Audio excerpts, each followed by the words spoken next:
Welcome to the Wonder Woman of Aviation podcast. I am here with a special guest, Fernando Contreras. Fernando is part of the Fit Aviators Club. We're going to talk more with Fernando, learn more about what the Fit Aviators Club is, and talk about both of our passions. Fernando, thank you for being here. Thank you for being on the Wonder Woman of Aviation podcast. Thank you so much for having me. It's a true pleasure to meet you, and I think what you're doing is truly remarkable. So I'm excited to be on the show. Thank you. And I do a little bit of cosplay. So fitness for me personally has been a big part of my life, especially over the last 5 years. It's been, it's not only important, to be fit, but also to be in the right mindset. So just tell me a little bit more about you. Yeah. So the reason why I started Fit Aviators Club is because I saw the need for a lot of help in crew members for just in involving fitness in their lifestyle. And it's obviously very challenging. There's a lot of obstacles in aviation, not just in the airline Part 121 world, but also in the Part 135 corporate side, also for the air show pilots who also have busy schedules like how we do it, traveling all the time, just to kind of help educate and bring the experience that I've had. I've been exercising since I was 6 years old. And I've learned from some of the best trainers in the United States for professional athletes. I've trained with a lot of NFL and MLB players, also from the MLS. And I also had the opportunity to work for Billy Beck, who is now the personal trainer of Tony Robbins. And throughout my whole life, I've researched a whole bunch of things. I've studied, I've got my certifications, I've learned from some of the best, and I just have all that knowledge. And I was like, well, I need to be able to educate people on this, share my experiences, share what I know, so that somebody can at least take something of what I share, and maybe that works and they apply it to their lifestyle. And ever since I started the page about 5 years ago, it's had a tremendous impact. And I'm very, very glad that a lot of people have benefited from just the things that I might say that might help them turn around their lives, or may it be that kickstart to a more healthy, balanced lifestyle, or just even if they're in the lifestyle already of just being fit, how to overcome those obstacles when you become, when you hit a plateau, or when your mindset is just like, well, there's nothing else that I'm gaining from this. Why should I still keep doing the fitness, right? And it's not easy to maintain that mindset. So the things that I share kind of help people get over that obstacle, and it's truly rewarding. Yeah, I've been watching a lot of your videos, and they're not only inspirational, but you do focus on, fitness in aviation, more so inside the flight deck, but there are certain things you can apply in the industry overall as well. I'm in aviation myself. Different components of what I see that you're, teaching or guiding people, you can also use in the field in general. One of the main things I noticed was like, you're big into mindfulness, right? And that's a big thing right now is, things have changing with the world constantly dealing with not knowing which way is up or down. I like that you incorporate a lot of that as well, is the whole mental health or mindfulness. Can you talk a little bit more about that?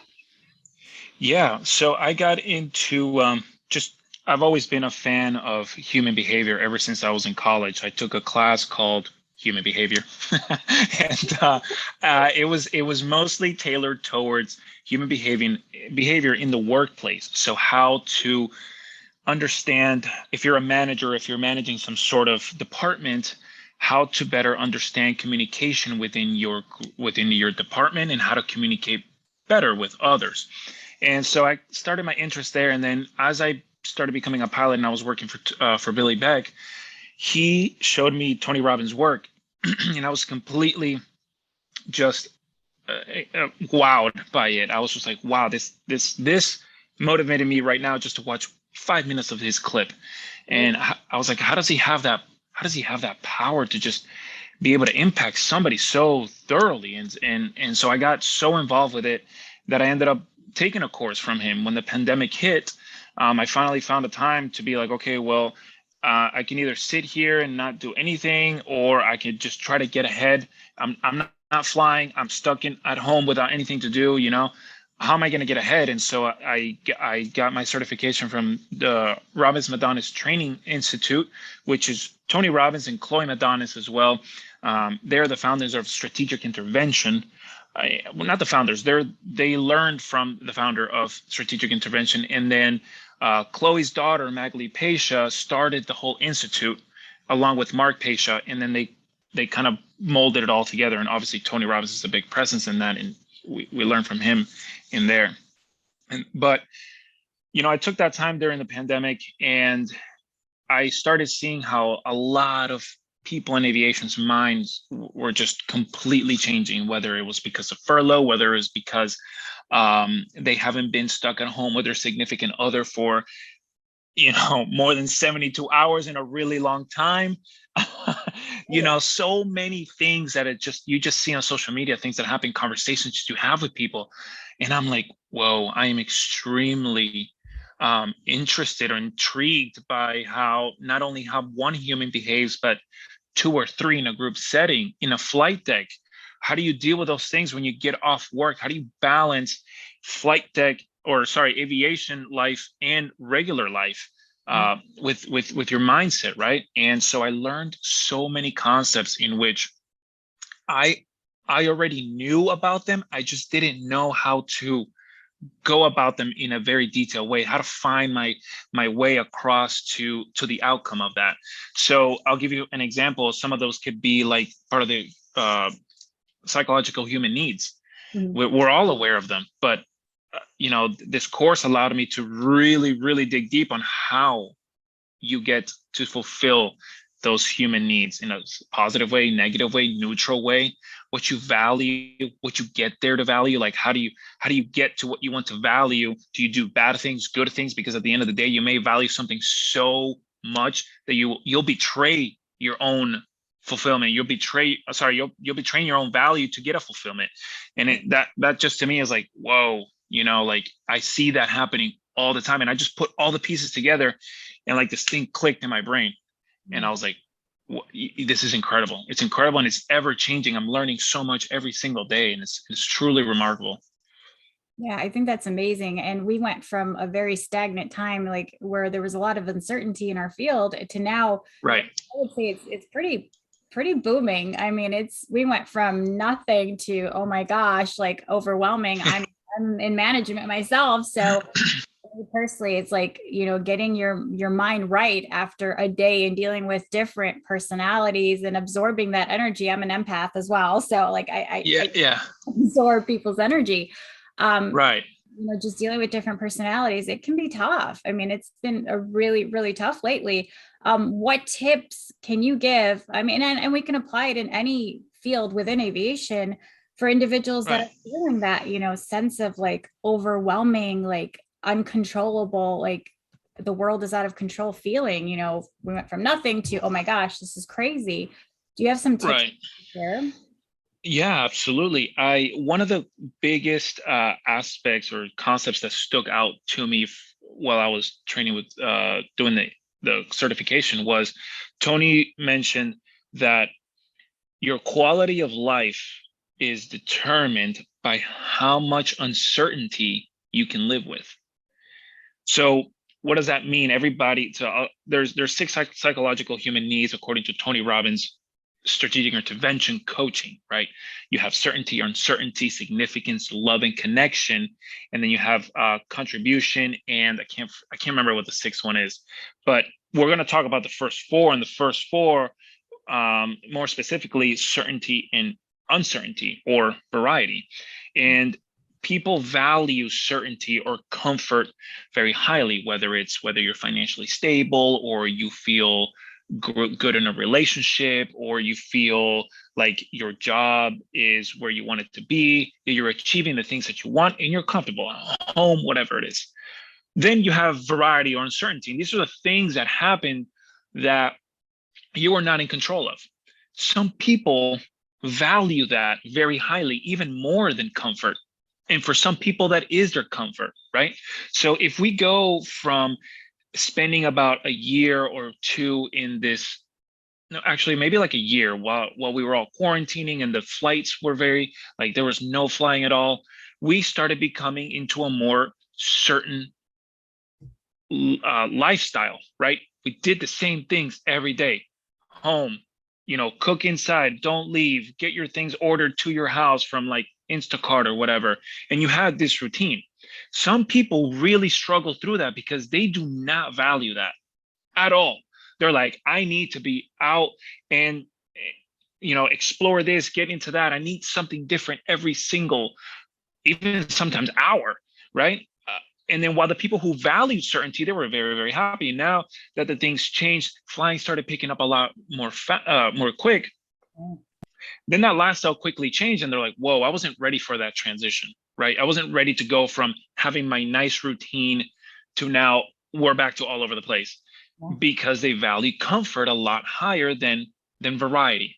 So that transition may have come too quick, and unless you're understanding of that concept, it's going to hit you like their anxiety can come through that, can come from that, sometimes even depression, which is different than clinical depression.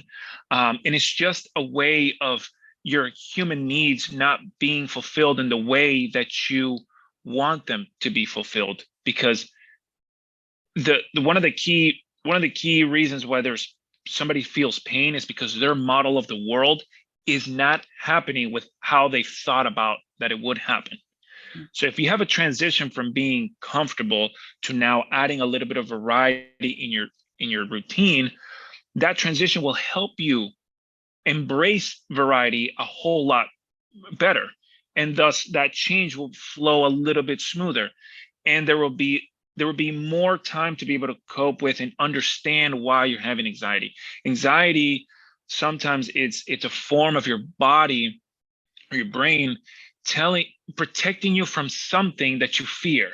So anxiety is not necessarily a bad thing all the time.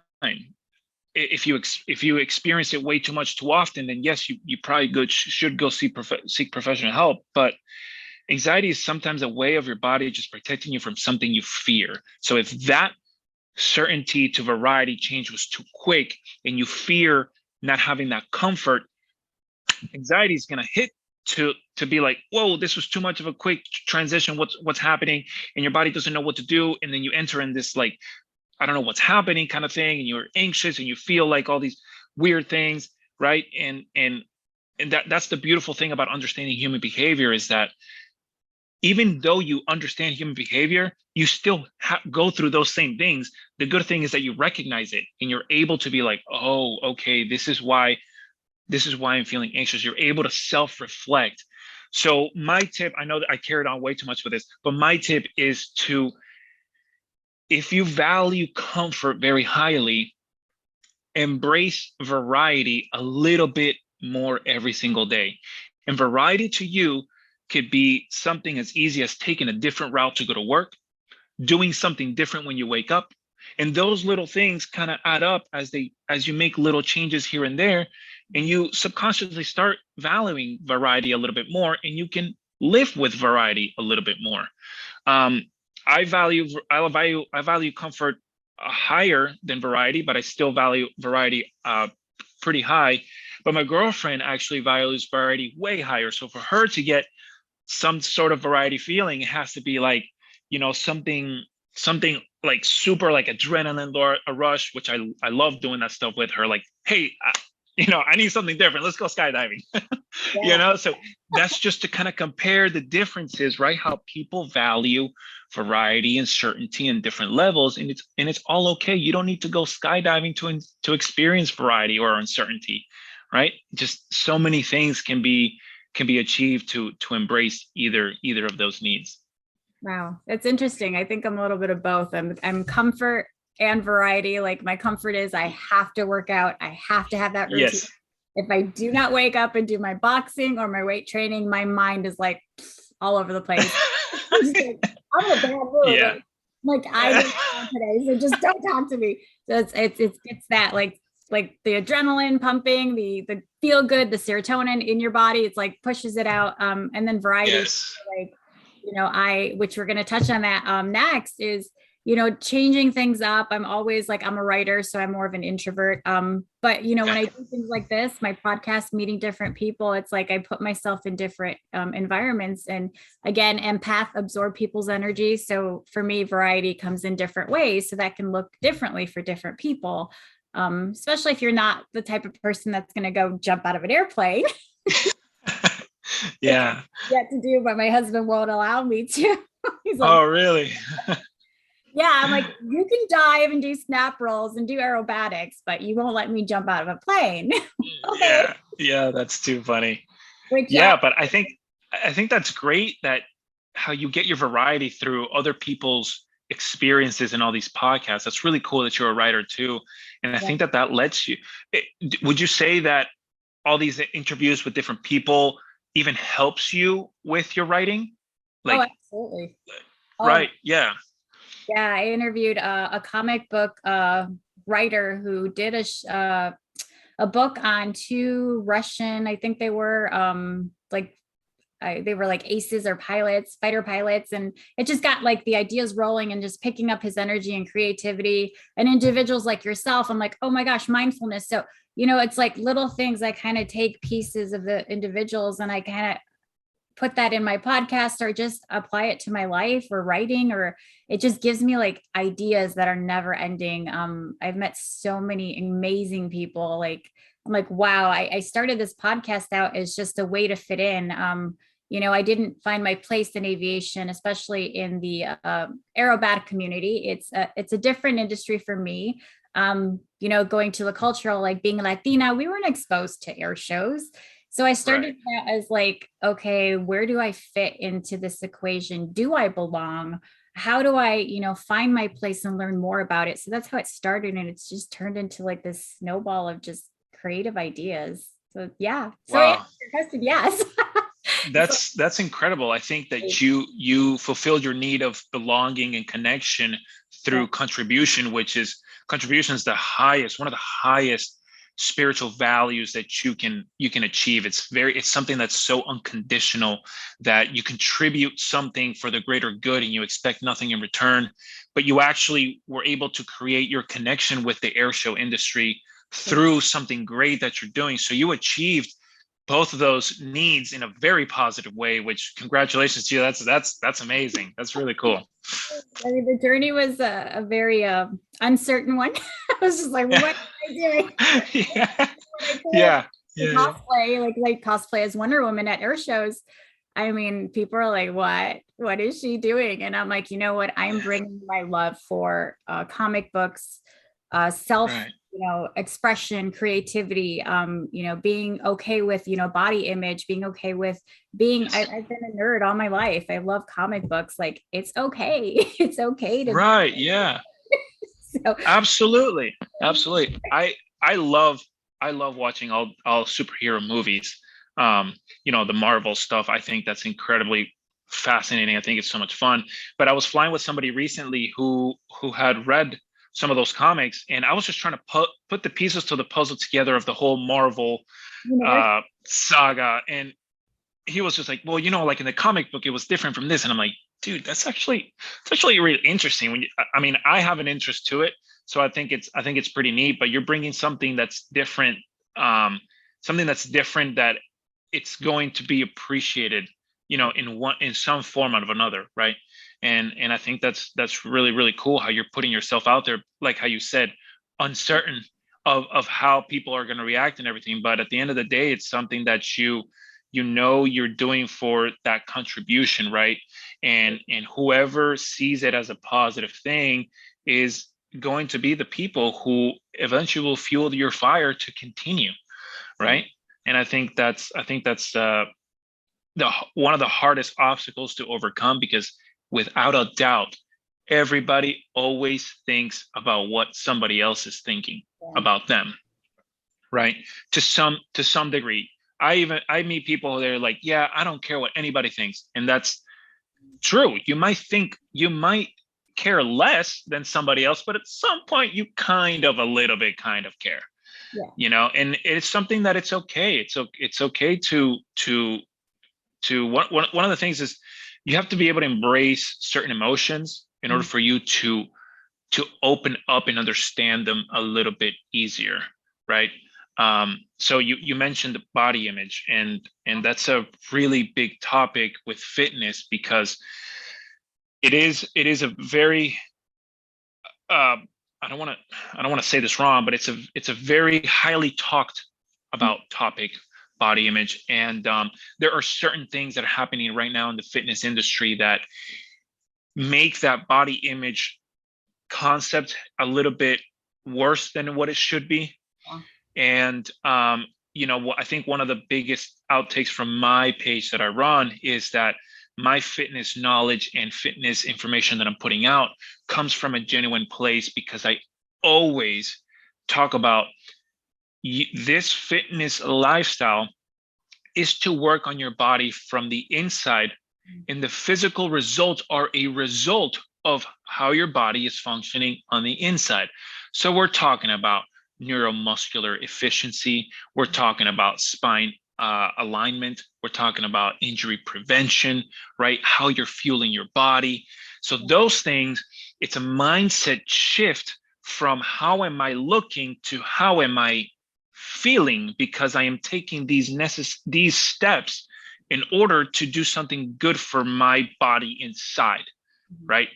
At the end of the day, we're also preventing, some sort of cardiovascular problems, or you want all your organs to be working efficiently, so that as you get older, these things start to deteriorate, and you're you're working out. But what a lot of people don't see is, like, for example, as you get older, right, men hit peak like 30 years old of bone density at 35 or something like that.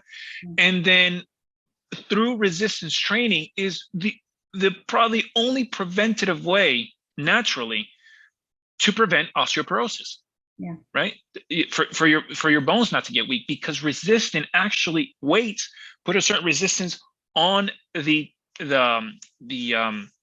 ends of the bones, where the osteoblast cells reproduce and reshape that bone, reinforce it.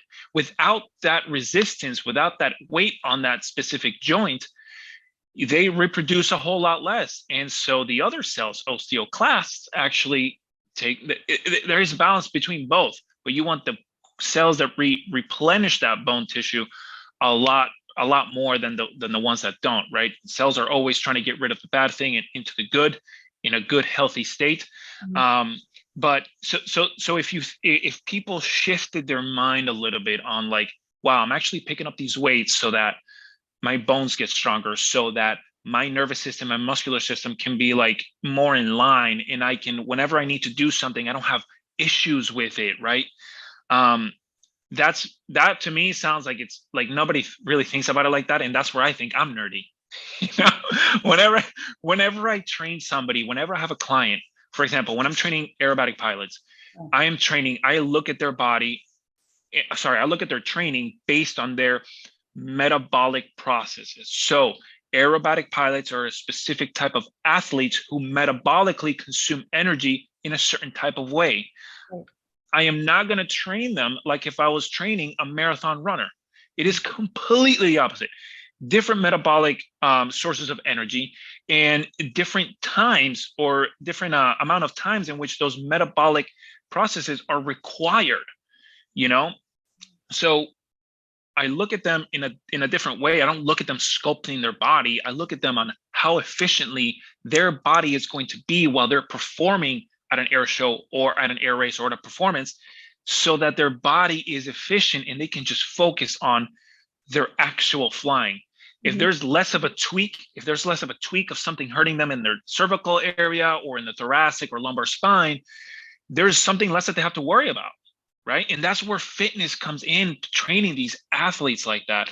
And it's not only for athletes, but for gate agents, flight attendants, pilots in the flight deck flying air 121 or 135. Like, you get up from your flight deck, you get up and you twist. If you never work on your rotational aspect of your body, you're more likely going to get a contralateral injury.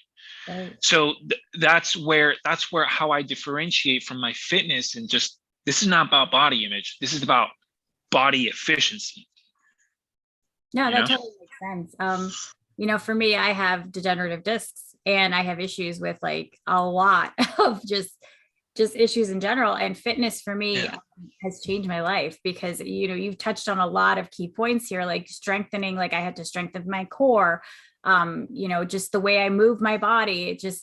For me, I have to, it's a way of life. It's not only like for me, I did the cosplay, for, self-esteem, but fitness Yeah. for me in general is not only a lifestyle, but it's like, if I need it, it's like just breathing for me. It's like, if I don't get up, if I don't work out, if I don't stretch, I can't function.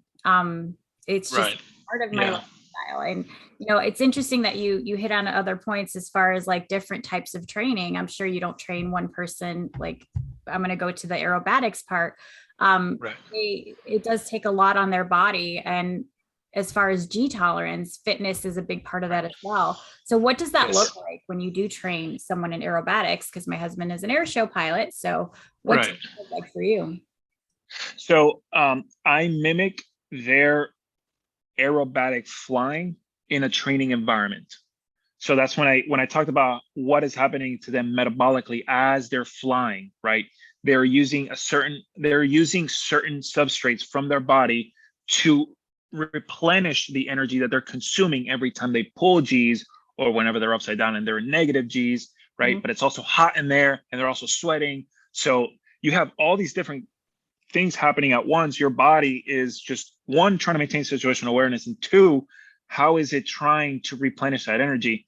So you have certain substrates that provide you energy for a different amount of times, right? You have adenosine triphosphate phosphocreatine, which provides you energy for a very short amount of time, maybe like 10 to 15 seconds. But then after that, your body reverts to glycolysis, which is the use of stored glucose to be able to provide you energy and replenish. And then the last one is your oxidative system, Mhm. which uses fat for energy. However, these different kinds of systems use different levels of oxygen, right? So you're talking about an oxygen demand to oxygen supply, and you mimic. What I do is I mimic their oxygen demand to supply in a flight, and I transition it to their training, but Mhm. also transition it to also have proper spinal alignment, proper resistance training, proper plyometric flexibility. You have to combine all these things together, because if you just focus on one thing, the other thing that you may have missed out on could be a potential injury, a chance for an injury. Mhm. So it's so many things that you take into consideration.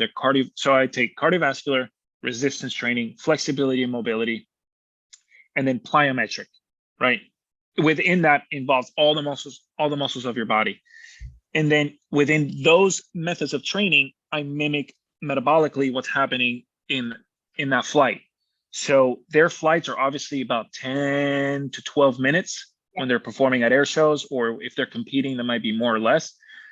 Their training is obviously not 10 to 12 minutes, but their training is a little bit longer because it has all those other four types of or modalities of exercising in it. So for everybody, it really depends. Like, I've trained some aerobatic pilots that it's really hard to coach them with nutrition. And it's so hard because if they're not getting proper nutrition, the metabolic processes are only reverting to one thing, and that doesn't allow to progress, right? Other airshow pilots are super busy, that they can only get in 1-2 workouts a week, Yeah. right? You know how that is. I mean, your husband's probably like Yeah. super busy all the time, especially before a show, right? Right. Yeah. Oh So yeah. there's a lot of variabilities in it, and it's hard to pinpoint Right. like a strategy. But if I were to recommend the strategy, it's what's happening to you metabolically, and how am I going to get all the forms of exercises to match that, and also to give you everything else like injury prevention and spinal stability as well. Right. Well, it sounds like it's just a just montage of different, like you mentioned, cardio, strength training, and then also getting your mind right in that Yeah. too, which is a big thing for my husband and I as well. Like, the day of an air show, I leave him alone. I was like, get your mind right. I try to do my Yeah. and then but then I'm like, okay, let me just back off. Yeah. I Yeah. love the fact that you also teach that mindfulness aspect of it, getting in the right mindset, because especially before performance, and you're a performer yourself, right? Or you've done aerobatics, I've seen. Uh, yeah, I've done some lessons before for aerobatics, so it's also helped me to understand what's happening, right? Like, Right. because I felt it, but they obviously feel it like 10 times more than I did, so it must be worse. I was gonna say, Rachel, can you describe like what you're feeling mentally when you're doing aerobatics? I think since most of them have been lessons, and I like to move very quickly. Uh, my mind has just been on like, let me try to get this maneuver correct. But I Okay. focus so much on that like physically I'm in very good shape. So I don't have to worry about what's physically happening to me, that I can just focus on training the maneuver, right? But I'm sure at the level of, your husband or all these other air show pilots, their maneuver is just memory IQ to like muscle movement, Right. Muscle. and and for them it's just tolerance, G tolerance, like how long can I sustain this positive negative, because so for me I think it was a little bit different. Is a lot more enjoyable, um Right. but I definitely felt like I had like a 7-hour workout after I get off all the aerobatic flights. It's Right. insane. It's so much like on your body. Oh my gosh, yeah, I did a little bit of aero with one of our friends, and I like my feeling was I got sick. I was just Yeah, oh yeah, like oh god, yeah. I always try to understand things, what it does to your body. Like when someone outside of the industry doesn't understand what G tolerance is, they're like, well, how does your husband, like, how does he do what he does? Doesn't he get sick? So, the whole thing, the concept of G tolerance, people don't understand what that is and what it does when you're, flying upside down. It's a matter of just practicing, and you have to be consistent at it as well. Right. So Yeah. Yeah. he's been doing it for so long, and it's just like I don't know how, kudos to them. I could never do aerobatics, never, nor do I want to. Yeah. Yeah. Yeah. It's very interesting though. It's really, really cool. Right. Well, I know that you probably have other engagements to go to. I just wanted to thank you for taking the time to speak with me. I would love to continue doing more podcasts with you and seeing how we can continue to teach people about just mindfulness, because you focus on a lot of different things, fitness, and then you're also a relationship coach, it seems I was reading. Yeah. Yeah. Yeah. Devoted to I do a lot. Yeah. Yeah. keep peeling back the layers of what you do, and I think Yeah. Yeah. Yeah. I'd love to continue doing some podcasts, and I'd love to have you on my show as well for the podcast. I think it'll be great to interview you, and so you can share with my viewers and my listeners on on the great things that you do with your podcast and everything else. And I think it's truly wonderful to get people who have a great story on these shows, to just get the message out there. And then when you are at air shows, these everybody starts recognizing what you do, and people are truly grateful for it. And it's really nice to have an impact oh, on people's lives. it's a whole different world. And like I said, I was not exposed to it culturally. I was like, what is this? Yeah. We have Chicago Air Show here, but it's different. We are not up and close with, I'm more behind the scenes. I can see what Yeah. people go through. I can interact. I just think it's amazing to share that world with everyone else, especially those that are not exposed to it, that are outside. Yeah. So no, this is great. This is amazing. And before I let you go, I definitely want people to find your podcast. So where can they find your podcast? Yeah, they could find it's on Spotify, iTunes, Google Podcast, and it's called the Fit Aviators Club podcast. And you can also find me on YouTube and Instagram at Fit Aviators Club, and also on Facebook as well. Awesome. And one last question. I'm going to channel my energy from one of my colleagues. His name is Sean. He does Watch Your Attitude podcast. I don't know if you know him, but one of the questions he typically asks, and especially in the air show realm, like, what is your favorite in-flight snack? Oh man! First, I love the name. I love the name of that podcast. Oh, That's really cool. my favorite in-flight snack is definitely having an avocado. I take my avocados with me and I leave it in its shell. And then when it's time to eat it, I'll just take a spoon, cut it around, and then I'll put a little bit of salt. And sometimes if I have a hot sauce, I'll put it on there and I just scoop it out of the shell and I just eat it. And it's really great because it's a healthy fat. So it's it takes a lot for your body to metabolize it. So it provides you energy for a long duration of time, especially if you're doing like a 2 to 3 to 4 hour flight. It really, really helps you feel satiated for a good amount of time. And it's a good source of energy because you're at a very low, calm energy state. So your fat is actually being used for energy supplement. So that's why I love it. And it's my favorite one. Wow, that's awesome. I love avocados. That is not your traditional answer, especially hold on, let me get my avocado.